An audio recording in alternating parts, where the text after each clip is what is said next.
السلام عليكم ورحمة الله وبركاته. ازيكم يا حبايبي؟ عاملين ايه؟ يا رب تكونوا بخير. وحشتوني من الفيديو اللي فات. النهارده هنعمل مع بعض كيكة جميلة جدا. كيكة بصوا هشة وجميلة جدا وبمقادير بسيطة، وحبايبي اللي طلبوها مني انا نفذت بنفس بصي كل اللي طلبوا مني الكيكة دي انا عملتها لهم، وانا تحت امر الجميع. بصوا حاجة جميلة جدا. بصوا ريحة البرتقال مخليها جميلة جميلة جميلة جميلة. كيكة بصوا مش قادرة اقول لكم جميلة حاجة. بصوا يعني ريحتها خطيرة جدا. يلا بينا نشوف عملناها ازاي. بس بالله عليكم قبل ما نشوف عملناها ازاي ما تنسونيش تحطوا اللايك الجميل من ايديكم الجميله، وتدعموا قناتي وتشيروها لكل حبايبكم. واللي حابب يروح قناه هنخس مع حنين هتنوروني وتشرفوني اذا كان هنا او هناك. يلا بينا نشوف عملناها ازاي. يلا حبايبي نسمي بالله ونصلي على المصطفى المختار عليه افضل الصلاه والسلام. النهارده هنعمل بقى مع بعض كيكه جميله جدا بكيكه البرتقال. حاجه جميله كلكم طلبتوها مني وعاوزين بالدقيق ده هنعمل بيه النهارده. انا معايا زيت جوز الهند، انا جايباه من عند العطار. عشان حبايبي اللي هيخشوا يسالوني انا بجيبه من عند العطار، قولوا له زيت للاكل، زيت لاستعمال الكيكات والحاجات الحلوه. خلاص انا جايبه يعني دي كانت 3/4 كده، كنت جايباها بقالها كتير فما اعرفش دلوقتي هتبقى بكام. وهنستعمل سكر، السكر الدايت انت عاوزه تستعملي ممكن دبس تمر، ممكن عسل نحل. لو الاولاد هياكلوا منها، الاولاد مش هياكلوا منها استعمليه سكر دايت. يلا انا هحط البيضتين بص على نفسينا كده. والزيت جوز الهند لازم تدخليه الميكروويف او على حمام ميه اهو. بصوا دي ربع كوبايه زيت جوز الهند، ممكن تستعملي زبده براحتك. وهنستعمل كمان سكر الدايت انا زي ما قلت لكم اللي انتوا حابينه. هحط بس معيار ربع كوبايه. يلا حصل خير اهو. هحط ربع كوبايه وهحط فانيليا باكو واحد اهو. والسكر انا عيرت اهي بصوا هحط منه ربع كوبايه وهنزلها كده ايه مع الايه مع كل المكونات ديت ونضربها جامد. بس هحط معلقه صغيره من الخل الابيض العادي. مقاديرها بسيطه وجميله.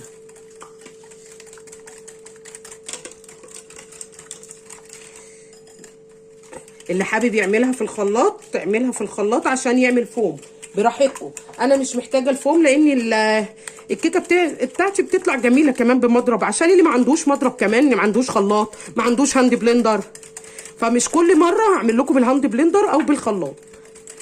مقاديرها سهله وبسيطه وجميله.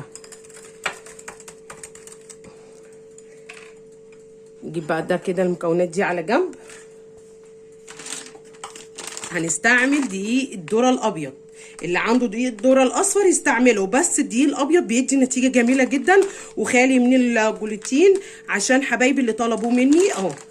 ده دقيق السنبله، دقيق الذره الابيض السنبله. معرفش دلوقتي بكام لان انا كنت جايبه منه 2 وبقالهم فتره عندي بستعملهم لاولادي كمان، والاكلات الصحيه بيبقى جميل جدا اللي عامل دايت عادي اهو. يلا بسم الله الرحمن الرحيم. هحط كمان نص باكو من البيكنج باودر، يعني معلقه كبيره او نص الباكو اهو، معلقه كبيره. نقلب بقى بالراحه كده.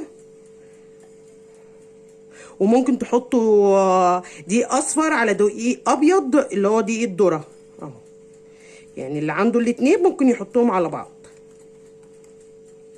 ننزل بقى ايه حبه حبه كده على حسب ما ناخد. نص كوبايه من لبن جوز الهند، او عاوزين لبن عادي براحتكم، بس انا بحب ايه اعملها بالبرتقال بتدي طعم ونكهه جميله جدا.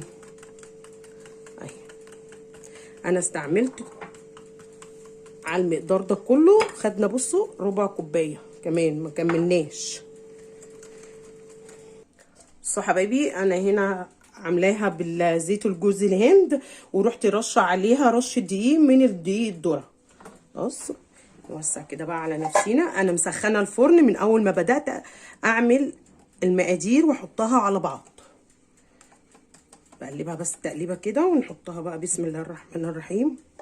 انت اعمليها في اي قالب عندك متاح عندك. هنزلها بس اشيل الايه المضرب.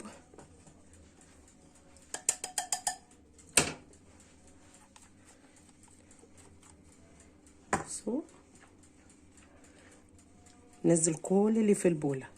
الكيكه دي هتعجب بقى حبايبي كل اللي طلبوا مني اكلات بدقيق الذره، واللي طلبوا مني كيكات برضو هتعجبهم. جميله جميله جميله وصحيه كمان للاولاد. بس لو اولادكم هياكلوا منها يا ريت ما تحطوش سكر دايت، لا عسل نحل، لا اما دبس تمر. دبس التمر هيغمقها، فخليكوا احسن في العسل النحل.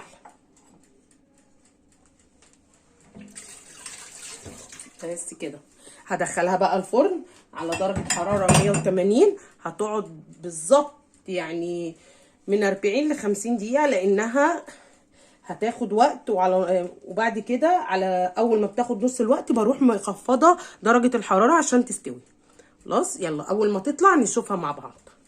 حبايبي هي طلعت دلوقتي، بس هسيبها تبرد ونقلبها مع بعض. بصوا الجمال، حاجة جميلة جدا. سيبها بس تبرد شوية وبعد كده نقلبها على طول.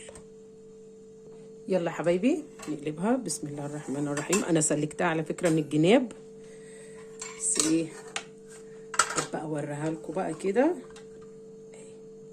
بسم الله الرحمن الرحيم. ايه رأيكم بقى؟ بصوا اهي الألمونيا حلوة جدا في اي كيكة. بصوا حاجة جميلة جدا. انا حابة بصي اوريها لكم من كل الجناب اهو. بصوا حاجة جميلة. صدقوني ريحة الكيكة دي بالبرتقال جميلة جدا، ومخلية الريحة ايه في قلب البيت اهو. جميلة كيكة الذرة دي، جميلة جدا من الكيكات الجميلة. يا رب الفيديو يكون عجبكم، ومقادير بسيطة وسهلة. وكل اللي طلب مني عاوز كيكة بالدقيق الذرة انتوا تطلبوا وانا عليا يعني انفذ على طول. انا بحبكم في الله، بس بالله عليكم ما تنسونيش في اللايك الجميل من ايديكم الجميله، وتدعموني وتدعموا قناتي التانية اللي هي هنخس مع حنين، وشيروا فيديوهاتي كلها بتاعت مطبخ حنين لكل حبايبكم. وما تنسونيش في دعوه جميله في ظهر الغيب. واشوفكم على خير، والسلام عليكم ورحمه الله وبركاته.